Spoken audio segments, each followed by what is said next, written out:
अदा ही कहाणी आहे लाल शहज़ादो ऐं लैला शहज़ादी। अदा हिकिड़ो बादशाह त पाण ला पाक आहे पर हिन कूड़ी दुनिया जो बादशाह हो। उन बादशाह जंहिंखे सिकी हिकु सुहिणो ऐं सदा मुल्क पुट ॼाओ जंहिंजो नालो रखियईं शहज़ादो लाल।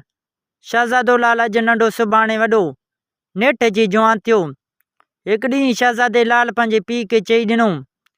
पीउ खे चई बाबा साईं मुंहिंजी शादी फलाणे विलायत जी शहज़ादी लैला सां करायो न त हिते आउं कोन रहंदुसि। बादशाह केस चयो पुट उन विलायत जो बादशाह असांजे दुश्मन मां हिकु आहे। पंध बि ॾाढो दूर आहियूं परे आहे। हरू भरू तुंहिंजो इरादो आहे। तुंहिंजी ज़िद आहे त कुझु वक़्तु तरस कुझु वक़्तु सबिर कर। लाल शहज़ादे जंहिं लैला जी सूंहं संदसि सोभे हद खां वधीक ॿुधी हुई ऐं हाणे ॾिठे हुन ते आशिक़ थी पियो। तंहिंखे भला हिते कीअं थो करार अचे। सो राति थियण ते कुझु टपण ऐं रोक खणी अकेले सिर वठी उन विलायत जो रुख कयईं। हलंदे हलंदे नेठ हिकिड़े ॾींहुं वञी उन विलायत में पहुतो। उते पुछा कण मंझां पतो पियसि हिन खे ख़बर पई त शहज़ादी लैला हिकु मुल्ला जे मदरसे में पढ़ंदी आहे। हीउ वञी हुन मदरसे में पढ़णु वेठो। थोरे घणे ॾींहंनि खां पोइ हिन ॿिन्हिनि जा मुहबत जा पेच गंढिजी विया। एतिरे क़दुरु जो हिक ॿिए खे ॾिसण खां सवाइ हिननि जो खाधो पीतो हराम थी वियो। आख़िर हिकिड़ी लैला पंहिंजे पीउ खे चई ॾिनो मूंखे मुड़ुसु घुरिजे त हीउ घुरिजे। बादशाह धीउ जो राज़ ऐं शहज़ादे लाल जी दानाई मुहबत ॾिसी शहज़ादी जी शादी लाल सां कराए हिननि खे नई मालात जोड़ाए उन में रहियूं। हिकिड़े ॾींहुं बादशाह शहज़ादी खे चयो धीउ अॼु आउं शिकार ते वञा थो तंहिं करे तुंहिंजे मुड़ुस खे वठी थो वञा। शहज़ादी लैला खेसि चयो बाबा साईं हिन खे भली वठी वञो मगर हीअ आहे नाज़ुक मज़ाज तंहिं करे खेसि का बि तकलीफ़ न ॾिजो ऐं संदसि ख़्यालु रखिजो। ॿिए ॾींहुं बादशाह शहज़ादे लाल खे साण करे शिकारगाह ते वियो। शिकारगाह में उस ऐं वण सबबि खेसि हिकु नहर जे किनारे ते जिते वणी थधिकार हुई उते विहारे पाण शिकार सां वियो। न ॼाण उते को दे बीठो सो वेस बदल अची शहज़ादे खे खणी वियो। बादशाह शिकार खां मोटण बाद घणो हिन जी ॻोल्हा कराई मगर हिन जो पतो कोन पियसि। आख़िर ॾाढी ॾुख में भरिजी अची धीउ खे समूरो ॻाल्हि करे ॿुधाईंसि। शहज़ादी लैला हिकु हथ ॾिकजी वई पर पोइ गुलाब जी पाणी ख़ुशबू छटण सां होश में आई। राति ॾींहुं रोअण खां सवाइ बेताब थी कान हुअसि। आख़िर हिकु ॾींहुं मर्दान वेस ढकी साड़ियुनि ऐं ज़ेवर साण करे हथियारनि सां घोड़े ते सवार थी उन शिकार ॾांहुं रवानो थियो। जॾहिं हुन नहर ते पहुती तॾहिं खेसि उते हिकु परी नज़र आई। शहज़ादी लैला वञी उन जे पेरनि ते किरी पंहिंजे मुड़ुस जो पतो पुछाईंसि। परी चयुसि बराबरि तुंहिंजे मुड़ुस खे मुंहिंजो मुड़ुसु खणी पाण वटि लिकायो आहे। शहज़ादी रोई खेसि इल्ज़ामितूं करणु लॻी जंहिं ते परी खे राम आयो। चयईंसि तव्हां हाणे हितां हलिया वञो राति थियण ते आहे ऐं देब अचण वारो आहे। संदसि अचण ते खेसि चई मां शहज़ादो तोखे वठी ॾींदुसि। राति जो देह जॾहिं आयो तॾहिं हिन खां उन कोठी जी कुंजी वठी रखियईं। सुबुह जो जॾहिं देह ॿाहिरि निकिरी वियो तॾहिं शहज़ादी मोटी उते आई जंहिंखे उन कोठी में वठी वई ऐं शहज़ादे लाल खे ॿाहिरि कढी हथ में ॾिनईंसि। चयईंसि हितां जल्दी निकिरी वञो न त देह आयो त सभिनि खे खणी क़ैद कंदो। शहज़ादी लैला शहज़ादे लाल सां मिली ॾाढी ख़ुशि थी ऐं खेसि घोड़े ते सवार करे महलात में वठी आई। मज़े सां पाण में गॾु रहण लॻा।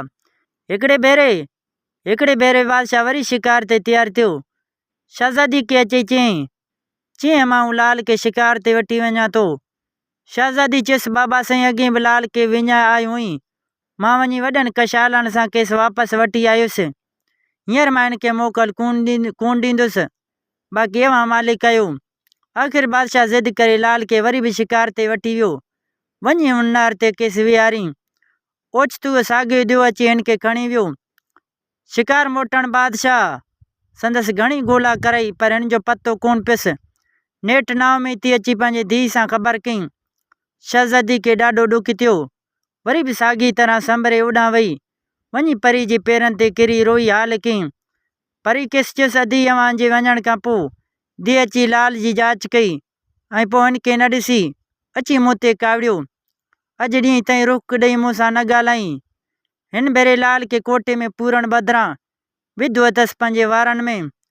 तंहिं करे जॾहिं हू अचे तॾहिं तूं पाण खेसि इल्ज़ामित करे ॾिस मन को क्यास पइजी वञेसि। जेकॾहिं हू तोखे चवे मूं वटि कोन्हे त तूं केसि चइजांइ तव्हांजे वारनि में लिकियलु आहे, पोइ उमीद त कढी ॾींदो। पर हिकिड़ी ॻाल्हि यादि रख, ही भेरो शहज़ादो तोखे मिली वञे वरी हिन खे हेॾां कॾहिं बि न मोकिलिजांइ। शहज़ादी राति उते रही पई। जॾहिं धीउ आयो तॾहिं मां करे वञी पेरनि ते किरी पियो। देह जे पेरनि ते किरी देह खेसि चयुसि, जेकॾहिं मामा न करियां त उहे सिरे जहिड़ा दाणा करे छॾियां। शहज़ादी खेसि चयुसि, मामा हाणे बि हाज़ुर आहियां। देह वराणियो, हाणे चओ छा थो चईं, हिते छो आई आहीं?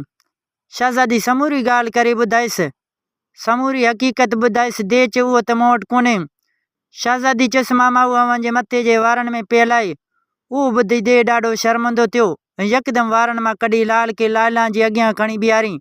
चईंसि, हिन खे वठी वञ, वरी केसि मुंहिंजे हद में कॾहिं बि न मोकिलिजांइ। पोइ शहज़ादी लैला शहज़ादे लाल खे साण करे पंहिंजे शहर में आई। मज़े सां पाण में गॾु गुज़ारण लॻा। हिकिड़े ॾींहुं शहज़ादे लाल पंहिंजे सहुरे बादशाह खे चयो, चाचा साईं, मुंहिंजे पीउ ऐं माउ जो हाल मालूम न आहे त कहिड़ो थियो हूंदो। चऊं ई आहे त हाणे मूंखे इजाज़त ॾियो वञी पंहिंजे पीउ माउ सां मिलां, वञी उते रहां। बादशाह उहा ॻाल्हि मुनासिबु ॼाणे खेसि इजाज़त ॾिनी। हिन खे शहज़ादी लैला जी बांह ऐं हिफ़ाज़ती लश्कर सफ़र जो सामान साण ॾेई रवानो कयो। हलंदे हिकिड़े ॾींहुं लाल शहज़ादो ख़ैरनि सां पंहिंजे पीउ जे विलायत में पहुतो। वञी पीउ माउ सां मिली। संदसि पीउ माउ हिन खे मोह सम्झी रोई पिटी आसरो लाइ वेही रहिया हुआ। सो खेसि ॾिसी बादशाह, राणी, अमीर अमरा सभु ॾाढा ख़ुशि थिया। उन ख़ुशी में बादशाह हुकुम ॾिनई पूरे शहर में को बि पंहिंजो खाधो न पचाए। 40 ॾींहं सभिनि खे बादशाही लंगर तां खाधो मिलंदो। बसि पोइ त घर घर ख़ुशी। शहज़ादे लाल जे अचण सां जशन मची विया हुआ। बादशाही हुकुम मूजिबि समूरे शहर जे माण्हुनि खे पूरा 40 ॾींहं घर वेठी मानी पई मिले। हिफ़ाज़ती लश्कर जो शहज़ादे लाल ऐं शहज़ादी लैला सां गॾिजी आया हुआ। तंहिंखे 2-3 महीना बादशाह वॾे मान सां रहियो।